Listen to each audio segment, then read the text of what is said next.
স্বাস্থ্য তথ্য নিয়ে আমাদের স্বাস্থ্য কথা। অনেকেই আছেন যারা প্রস্রাবের সময় জ্বালাপোড়া, ঘন ঘন প্রস্রাব হওয়া, কম প্রস্রাব হওয়া, প্রস্রাব আটকে থাকার সমস্যায় ভুগছেন।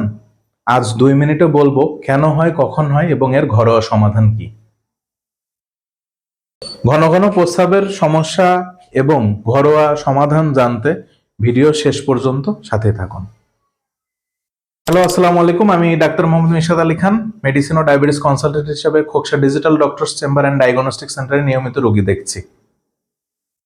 এবার জেনে নিই কখন এই সমস্যা বেশি হয়। এই সমস্যা সাধারণত বেশি দেখা যায় গরমের সময়, বেশি ঝাল মশলাযুক্ত খাবার খেলে, রাতে বারবার প্রস্রাব হলে, প্রস্রাবের সময় জ্বালা পোড়া কিংবা ব্যথা হলে, হঠাৎ প্রস্রাবের রং গাঢ় হয়ে গেলে এবং প্রস্রাবে প্রচন্ড পরিমাণ দুর্গন্ধ হলে এই সমস্যা সাধারণত দেখা যায়। কেন প্রস্রাবের সমস্যা হয়?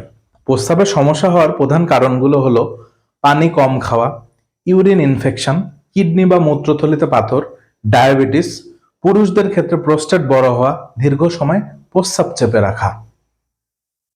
এবার আসুন জেনে নিই প্রতিকার সমূহ এবং ডাক্তারের কাছে কখন যাবেন। যদি 2 থেকে 3 দিনের মধ্যে সমস্যা না কমে, জ্বর এবং তলপেট ব্যথা, প্রস্রাবের সাথে রক্ত আসা, প্রস্রাব একদম আটকে যায়, তাহলে অবশ্যই দেরি না করে ডাক্তারের পরামর্শ নিন। আর একটা কথা সবসময় মনে রাখবেন, কখনোই নিজে নিজে অ্যান্টিবায়োটিক খাবেন না।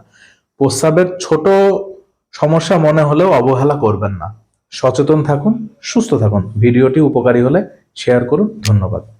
সাথে আছি, স্ক্রিনে দেখানো নাম্বার অনুযায়ী আজই যোগাযোগ করে অ্যাপয়েন্টমেন্ট বুক করুন, অথবা পরামর্শ নিতে চাইলে Khoksa digital doctors chamber and diagnostic সেন্টারে চলে আসুন।